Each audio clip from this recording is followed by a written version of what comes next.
In honor of Mother's Day, I thought that I would share my favorite productivity tips for moms, so stay tuned.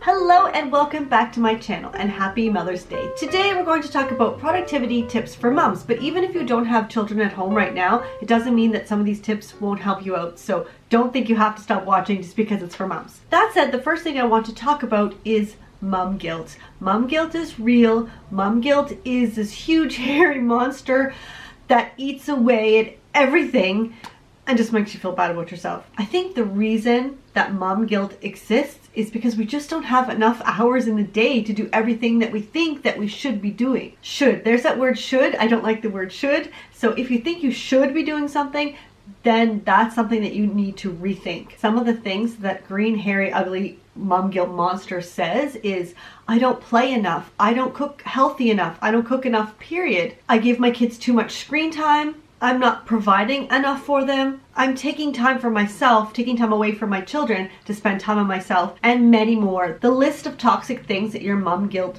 feeds into you is absolutely endless. But what they boil down to basically is, I am not enough. And I think that every mother wants to be the best mother that they can. So to feel like they're not doing enough, to feel like they are not enough for their children just really hurts. But of course, we're only human. We can only do too much. We can't be that perfect mother. So even though it's hard, we have to push sort of the mom guilt to the side, because the mom guilt can actually get in our way of being our best person and being the best mom that we can. And it doesn't ever really go away. The mom guilt, I've been a mom for 19 years and it's still just as strong as it was from the beginning. But I think that there are 3 things that we can do with the mom guilt to sort of push it aside and still be able to do our best. So the first thing is knowing that we're not alone. Lots of mothers feel mom guilt. And so just knowing that other people aren't doing it perfectly, even though their Instagram feed looks like they're doing it perfectly, knowing that we're not alone really helps lift that weight off your shoulders. Secondly, also just knowing that it's mom guilt and it's not that you actually should be doing all of those things every day, knowing that that's just the guilt talking will also help. And third, just noticing when the guilt shows up and kind of recognizing it for what it is will also help you push it to the side and get on with your day and do as much as you can, physically and mentally, what you have the bandwidth for you and for your children. So now I have my 5 favorite tips for you as a mother to help you be more productive. Okay, let's go. So the first thing is to delegate. Now, I've had problems with this in the past. I still have problems with this because a lot of the times it's just easier for me to do it than to teach my children how to do it. It's easier. But if you teach them once, then they'll know. You might have to remind them and sort of tweak it as it goes, but once they learn it, they know how to do it. If you have 6 children like me, you have to teach it 6 times, but once they all know, then it's easy. Maybe they will do the task, but they won't do it up to your standard. That just means that you have to remind them and tell them to do it a little bit better the next time. Or maybe they're just really small and they can't do it to your standard, so they can do it up to what they can do and you can just finish it off. For example, if my daughter's baking and she cleans up after herself, sometimes the counters don't get wiped as clean as I would wipe them, so I'll just go behind her and wipe them up. Now, it's the nature of children to do the absolute minimum that's asked for them. Mine, if they know that there's a task coming up that they need to do, they're going to sneak away without me noticing. So it's really important to make sure that you call them back or they know that they have to do this task before they go on to what they want to do. Another important thing is once you give them these roles, don't take them back onto your plate, even just once, because they will smell that and they will know that, oh, if I don't do it, mom will just do it. No, if they have the roles, call them back, make sure they get it done, and then after a while it becomes second nature to them and they just do it well. No, I don't think it'll ever become second nature to them, but it'll be more of a habit and they'll be less grumbly and they'll do it better as time goes on. Because those children can do more than we give them credit for, so give them the tasks and delegate. Number 2 is to loosen your standards. Now notice I didn't say lower your standards. I don't know who said this, but trying to keep a tidy home while you have children living there, it's like trying to shovel your driveway while it's still snowing. So you can keep the same level of cleanliness as you would like, but maybe it's just not quite as tidy. That's what I mean about loosening your standards. And if someone comes over to your home and it's not tidy and they say something about it, that's probably not the people that you want in your home anyway, because if you have children living in your home, it's extremely hard to keep it tidy.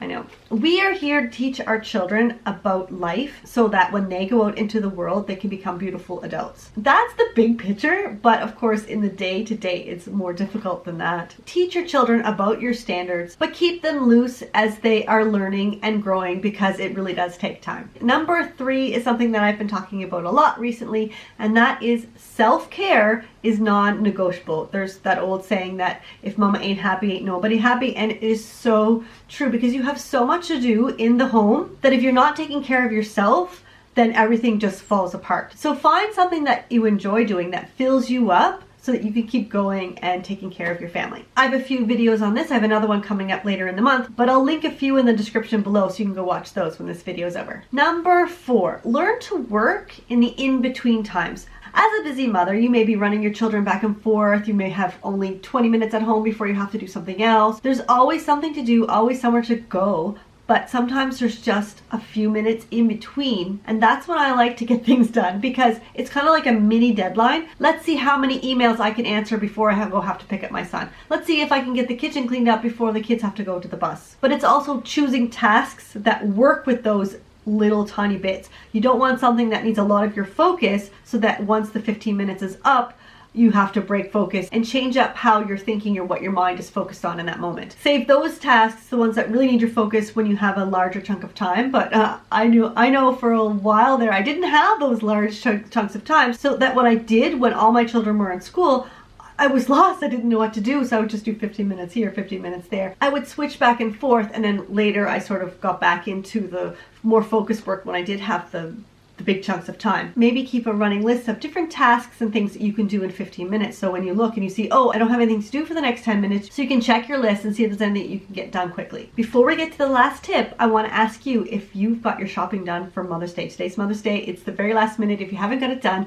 I have a solution for you. Now, this could be for your mother, your mother-in-law, any mother in your life, or it could be for you. And it is a subscription to my treasure box. Now, this subscription box is perfect for mothers because it encourages and inspires women to take time for themselves. There's a mini craft kit, there's gifts, there's tea, there's a treat, there's stationery, and everything is beautifully curated to inspire women to take time for themselves. And since it's completely last minute, Mother's Day is here, I've got a free printable card that you can give to the mother in your life today. All you need to do is print it out. It's got a bit of information about the subscription on the back, and then you can write a little message on the inside. So you can give them the card today, then their subscription will start with the June box. And we have 1-box subscriptions and 3-box subscriptions. And I will put a link to the gift subscriptions in the description below. And if you want this box for yourself, this is a great time to give hints to your children or your husband or whatever.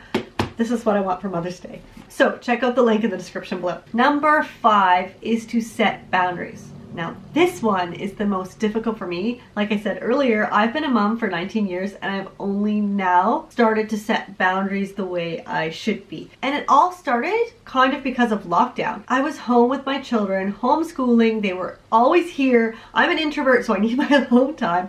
So what I ended up doing was hiding in the bathroom, and I would read. And I would tell them that I was just using the bathroom. And they were like, Mom, why are you in the bathroom so long? I was reading. They didn't know that. And that habit has continued. I will read in the bathroom. And when I say I'm in the bathroom, they know that they're not to stand outside the door and have a conversation with me. I'll talk to them when I come out. And this sounds silly for me to say this now, but at first I felt guilty. Like I should be there for my kids 100% of the time. Like I can't even go to the bathroom. And every mother of a toddler knows that you can't go to the bathroom by yourself, but once they get older, you can, and you should be allowed to. So set boundaries where you can and stick to them. I hope you enjoyed this video. I don't share a lot about being a mother here on this channel, but I'm really glad that I was able to do it for this video. Remember, if you want to buy a subscription for a mother in your life, then check out the link in the description below. Next week, we'll be talking about creating systems, and I'm really excited about that video, so make sure you come back. Subscribe if you're not subscribed already. Hit that notification bell so you'll know when that video comes out. And also coming up in May, we have practical self-care and daily habits that will change your life. Hello and... Airplane. As a busy mother, you may be, and I will put a link to the, there's a mini craft kit, there's gifts, there's tea, there's an airplane.